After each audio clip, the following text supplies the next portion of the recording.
Hello दोस्तों, नमस्कार। स्वागत है आप सभी का एग्जाम धुन में।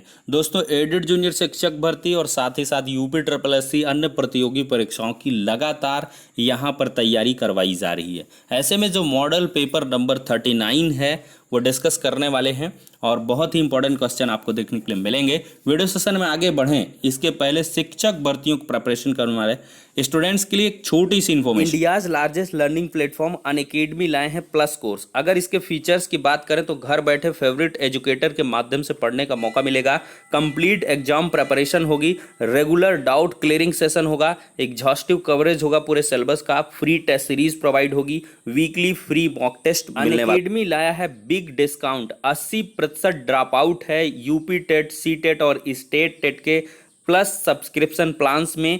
6 महीने का सब्सक्रिप्शन 699 में, 12 महीने का 899 में, और साथ ही साथ यूज करिए हमारे रेफरल कोड EM टेट को 10% का एडिशनल डिस्काउंट पाने के लिए।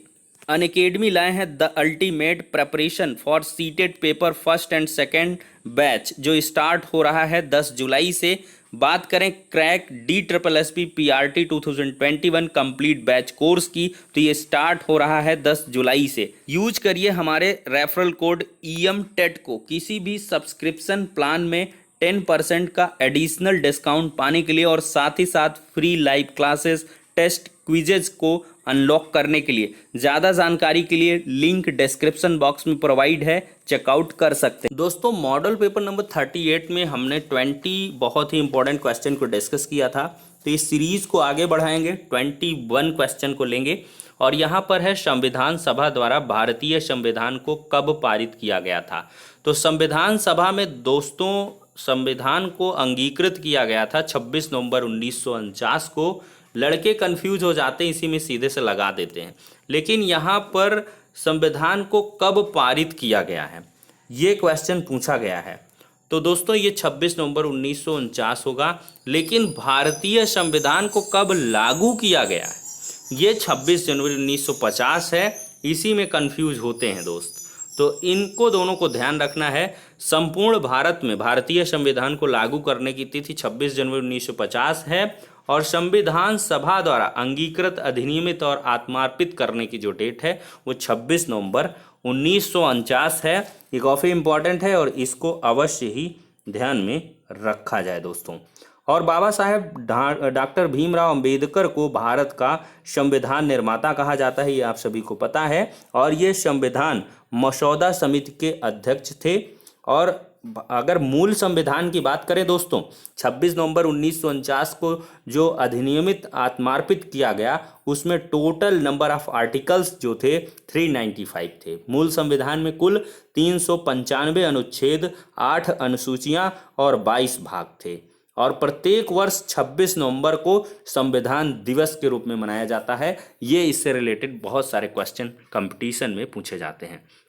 अगला है संविधान सभा के पहले अध्यक्ष कौन थे। तो दोस्तों ये डॉक्टर सच्चिदानंद सिन्हा थे, ऑप्शन नंबर बी करेक्ट होगा। संविधान सभा की पहली बैठक देखा जाए दोस्तों तो 9 दिसंबर 1949 को हुई थी, और इसके अस्थायी अध्यक्ष डॉक्टर सच्चिदानंद सिन्हा थे। और फिर 2 दिन बाद ही 11 दिसंबर 1946 को डॉक्टर राजेंद्र प्रसाद को अस्थायी अध्यक्ष निर्वाचित किया गया था, और डॉक्टर भीमराव अंबेडकर को प्रारूप समिति के अध्यक्ष के रूप में निर्वाचित किया गया था। ये क्वेश्चन सुपर टेट 2018 में हुआ था, उसमें पूछा गया था, काफ़ी विवादित भी ये रहा था। प्रथम अध्यक्ष पूछा था और डॉक्टर सच्चिदानंद सिन्हा PNP ने विकल्प माना था, लेकिन अभ्यर्थी डॉक्टर राजेंद्र प्रसाद स्थायी और स्थायी में लोग जूझ रहे थे। लेकिन फिलहाल के लिए ये ध्यान में रखें, पहला पूछेगा सच्चिदानंद सिन्हा है, अगर स्थायी अध्यक्ष पूछेगा तो डॉक्टर राजेंद्र प्रसाद है। अगला है भारत का एकमात्र राज्य जहां सामान्य कोड का प्रावधान है। तो एक समान नागरिक संहिता अथवा समान आचार संहिता का अर्थ धर्मनिरपेक्ष सेकुलर कानून होता है, जो सभी धर्म के लोगों के लिए समान रूप से लागू होता है। भारत के एकमात्र राज्य गोवा में सामान्य सिविल कोड का प्रोविजन है। कहाँ पे दोस्तों? गोवा में। ऑप्शन नंबर ए करेक्ट है। अगला है कौन भारत का कार्यवाहक राष्ट्रपति नहीं था। VV गिरी, डॉक्टर जाकिर हुसैन, न्यायमूर्ति हिदायतुल्लाह, BD जत्ती। तो दोस्तों अगर बात करें तो यहाँ पर option number B doctor Zakir Hussain ये कार्यवाहक राष्ट्रपति नहीं थे।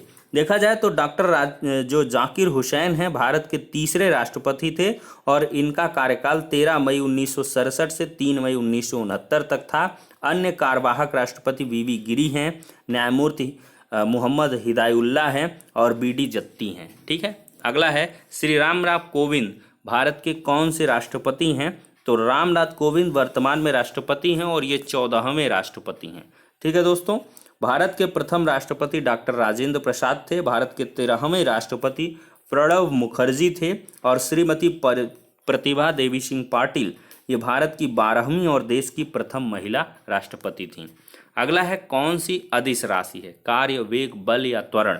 तो दोस्तों इसका सही जवाब है ऑप्शन नंबर ए कार्य। देखिए, अदिश राशि वे राशियां होती हैं जिनमें केवल परिमाण होता है, यानी कि मैग्नीट्यूड होता है, डायरेक्शन नहीं होता है। जैसे कार्य हो गया द्रव्यमान, दूरी, समय, चाल, दाब, शक्ति, आवेश, विद्युत धारा, विभव, ताप, आयतन, ये सभी क्या हैं? अदिश राशि हैं, स्केलर क्वांटिटीज।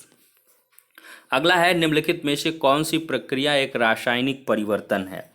दोस्तों अगर देखा जाए तो पदार्थ में होने वाले ऐसे परिवर्तन जिसमें पदार्थ के अणुओं का रासायनिक संगठन अथवा अणुओं की आंतरिक संरचना में परिवर्तन होता है, रासायनिक परिवर्तन कहलाता है। यह परिवर्तन स्थायी होता है, जैसे पौधों में प्रकाश संश्लेषण हो गया, पौधों का दहन हो गया, जंग लगना हो गया, दूध का खट्टा होना यानी कि फर्मेंटेशन, किण्वन, ये सभी क्या हैं? रासायनिक परिवर्तन है, केमिकल चेंज हैं। तो ऐसे में देखा जाए तो पौधों में प्रकाश संश्लेषण एक केमिकल चेंज है, जबकि पौधों में वाष्पोत्सर्जन, पानी का संघनन, मोम का पिघलना, ये सब क्या है? भौतिक परिवर्तन है। अगला है एक नाभिक में प्रोटॉन और न्यूट्रॉन को बांधने वाले बल को क्या कहते हैं? तो दोस्तों प्रोटॉन और न्यूट्रॉन को जो बांधने वाला बल है वो होता है दोस्तों यहाँ पर न्यूक्लियर फोर्स। ठीक है, नाभिकीय बल। ठीक है, और देखा जाए तो यह मुख्यतः न्यूक्लियानो यानी कि प्रोटॉन न्यूट्रॉन के बीच लगता है और ये काफ़ी प्रबल होता है। 28 का ऑप्शन नंबर डी करेक्ट है। अगला क्वेश्चन है ऑर्निथोलॉजी का संबंध किससे है?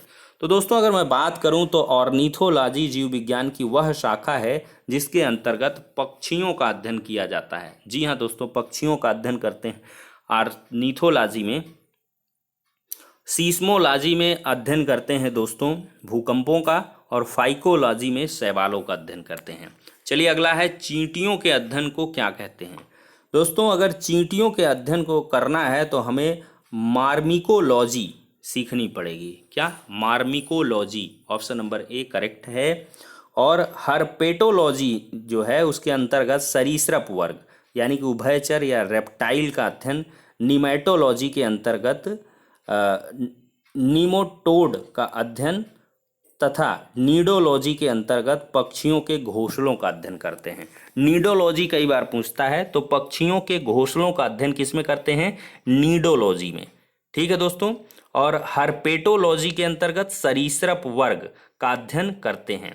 ठीक है, चलिए दोस्तों अगला क्वेश्चन लेते हैं। दोस्तों देशभक्ति में कौन सा समास है? तो देखा जाए तो देशभक्ति का विग्रह करेंगे तो देश की भक्ति ये अर्थ प्राप्त होगा और यहाँ पर तत्पुरुष समास का प्रयोग होगा। कौन सा? तत्पुरुष समास। चलिए अगला क्वेश्चन लेते हैं। प्रागैतिहासिक में किस उपसर्ग का प्रयोग हुआ है? तो दोस्तों प्राक धन ऐतिहासिक का मतलब है प्रागैतिहासिक, तो प्राक यहाँ ऑप्शन नंबर ए करेक्ट है 37 में। 38 नंबर लेते हैं। तुलसीदास किसकी कविता है? तो तुलसीदास छायावाद के सलाका पुरुष सूर्यकांत त्रिपाठी निराला की 1938 ईस्वी में लिखी गई कविता है। तो तुलसीदास जो है ये सूर्यकांत त्रिपाठी निराला जी की जो है सलाका, छायावाद के सलाका पुरुष हैं ये सूर्यकांत त्रिपाठी निराला। 1938 में इन्होंने तुलसीदास ये कविता लिखी थी। बहिष्कार का संधि विच्छेद क्या है? तो बही धन क्या कार, बही धन कार, इसका मतलब है बहिष्कार। तो 39 का ऑप्शन नंबर सी करेक्ट है, यहाँ पे विसर्ग संधि होगी। अगला है पुल्लिंग शब्द का चयन करना है। तो दोस्तों यहाँ पर देखा जाए तो पहिया घूमता है, तो ये पुल्लिंग हो जाएगा। ठीक है, अगला लेते हैं दोस्तों। यहाँ पर देखा जाए तो नेल्सन मंडेला विश्व मानवतावादी पुरस्कार किसे दिया गया है? काफ़ी बढ़िया क्वेश्चन है और करंट अफेयर्स का है। तो इसमें अगर देखा जाए तो रवि गायकवाड़ को दिया गया है। रवि गायकवाड़ को ये नेल्सन मंडेला विश्व मानवतावादी पुरस्कार दिया गया है। अगला है भारतीय सेना द्वारा ह्यूमन राइट्स सेल का प्रमुख किन्हें बनाया गया है? तो ह्यूमन राइट्स सेल का प्रमुख दोस्तों गौतम चौहान को बनाया गया है। किसको? गौतम चौहान को। अगला है किस राज्य ने ग्रेड 4 के कर्मचारियों को खादी के कपड़े भेंट करने का फैसला किया है? तो दोस्तों none other than Assam. Goa मुक्ति दिवस कब मनाया जाता है? तो गोवा मुक्ति दिवस दोस्तों 19 दिसंबर को मनाया जाता है। फिर है अर्जेंटीना में फुटबॉल खेलने वाली पहली ट्रांसजेंडर कौन है?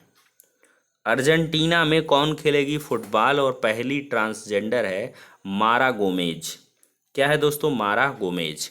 फिर है एनीमिया मुक्त भारत सूचकांक में शीर्ष राज्य है।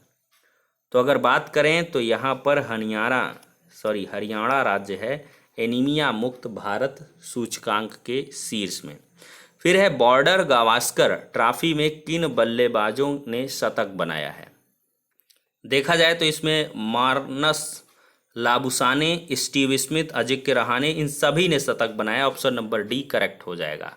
फिर है अगला प्रगति मैदान रेलवे स्टेशन का नया नाम क्या है? 68 नंबर। और इसका सही जवाब है सुप्रीम कोर्ट मेट्रो स्टेशन। जी हाँ दोस्तों। अगला क्वेश्चन है दोस्तों जायर अल बहर युद्धाभ्यास होता है किसके बीच? दोस्तों ये भारत और कतर के बीच। लास्ट क्वेश्चन लेंगे यहाँ पर, बिहार के राज्यपाल कौन है दोस्तों? तो none other than Phagu Chauhan.